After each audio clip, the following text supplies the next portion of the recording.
বিশ্ব রাজনীতির মেরুকরণ দিন দিন আরও স্পষ্ট হয়ে উঠছে। একদিকে পশ্চিমা শক্তির নেতৃত্বে ন্যাটো, অন্যদিকে ক্রমেই ঘনিষ্ঠ হয়ে উঠছে ইরান, চীন ও রাশিয়ার মধ্যকার নিরাপত্তা ও প্রতিরক্ষা সম্পর্ক। সাম্প্রতিক কৌশলগত বৈঠক ও যৌথ সামরিক মহড়াগুলো পর্যবেক্ষণ করলে ধারণা করা যায় তৃতীয় বিশ্বযুদ্ধের আগাম প্রস্তুতির মতোই গড়ে উঠছে এক নতুন অঘোষিত সামরিক জোট, যা পাশ্চাত্যের ঘুম কেড়ে নিয়েছে। বিশ্লেষকরা বলছেন, এই ত্রিপাক্ষিক সম্পর্ক শুধু প্রতিরক্ষা সহযোগিতায় সীমাবদ্ধ নয়, এটি পশ্চিমা আধিপত্যবাদ, একমুখী বিশ্ব ব্যবস্থা ও মার্কিন নিয়ন্ত্রণের বিরুদ্ধে এক চ্যালেঞ্জও বটে।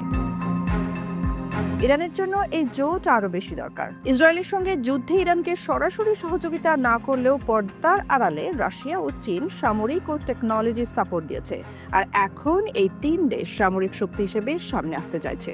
গত কয়েক বছরে তিন দেশের মধ্যকার রাজনৈতিক, সামরিক ও অর্থনৈতিক সম্পর্ক উল্লেখযোগ্যভাবে গভীর হয়েছে।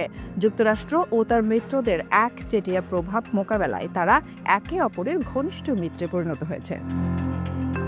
মার্কিন নিষেধাজ্ঞার কবলে থাকা ইরান তেল রপ্তানিতে চীনের উপর নির্ভরশীল এবং রাশিয়ার সাথে রয়েছে নিরাপত্তা ও পারমাণবিক সহযোগিতা। দক্ষিণ চীন সাগর থেকে শুরু করে তাইওয়ান ইস্যুতে মার্কিন আধিপত্যের বিরুদ্ধে শক্ত প্রতিক্রিয়াশীল। বেল্ট অ্যান্ড রোড প্রকল্পে ইরান রাশিয়াকে গুরুত্ব দিচ্ছে। ইউক্রেন যুদ্ধের পর পশ্চিমা অবরোধে চীন ইরানের সঙ্গে মুদ্রা লেনদেন, অস্ত্র বিক্রি ও যৌথ সামরিক মহড়ায় আগ্রহী রয়েছে রাশিয়া। গত বছর ইরান, চীন ও রাশিয়া অন্তত 4 বার যৌথ সামরিক মহড়া করেছে, বিশেষ করে আরব সাগর, ভারত মহাসাগর ও কাস্পিয়ান অঞ্চলে। এসব মহড়ায় বিশেষভাবে নৌ সক্ষমতা, বিমান প্রতিরক্ষা এবং সাইবার যুদ্ধ কৌশলের চর্চা করা হয়। 2024 সালের ডিসেম্বরেও মেরিটাইম সিকিউরিটি বেল্ট মহড়ায় 3 দেশের শতাধিক যুদ্ধ জাহাজ অংশ নেয়, যেখানে তারা সমুদ্রপথের নিরাপত্তা ও জলদস্যু দমন দেখালেও মূল লক্ষ্য ছিল একে অপরের প্রতিরক্ষার সক্ষমতা বোঝা ও সামঞ্জস্য সৃষ্টি করা। বিশেষজ্ঞরা একে ন্যাটোর সরাসরি প্রতিদ্বন্দ্বী না বললেও এটিকে একটি সুবিধাভিত্তিক নিরাপত্তার জোট হিসেবে বর্ণনা করেছেন।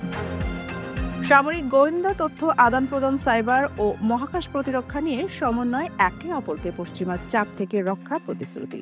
তবে এই জোটের গঠন এখনো আনুষ্ঠানিক নয়, কিন্তু একে একে যেভাবে পদক্ষেপ নেওয়া হচ্ছে তাতে ভবিষ্যতে বা এ ধরনের একটি ফোরাম গড়ে উঠতে পারে বলে অনেকেই ধারণা করছেন। যুক্তরাষ্ট্র ও ইউরোপীয় ইউনিয়ন ইতিমধ্যে এই ত্রিপাক্ষিক সম্পর্ককে নতুন শীতল যুদ্ধের সূচনা হিসেবে উল্লেখ করেছে। ইউক্রেন, তাইওয়ান, ইসরায়েল ইস্যুতে এই 3 দেশের ভূমিকা নিয়ে তারা উদ্বিগ্ন।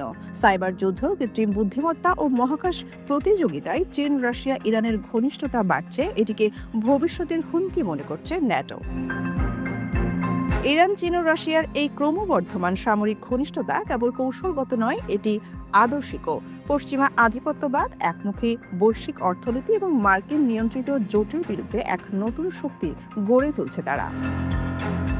এই জোট এখনো আনুষ্ঠানিক নয়, কিন্তু বাস্তবতার কৌশলগত ক্যানভাসে তারা যেভাবে একত্র হচ্ছে তা নিঃসন্দেহে একটি অঘোষিত জোট গড়ে তোলার ইঙ্গিত বহন করে। পরবর্তী সংঘর্ষ, সংকট বা যুদ্ধ পরিস্থিতিতে এই জোটই হতে পারে নতুন বিশ্ব পরিসরের কেন্দ্রবিন্দু। সোনিয়া খান, খবর সংযোগ।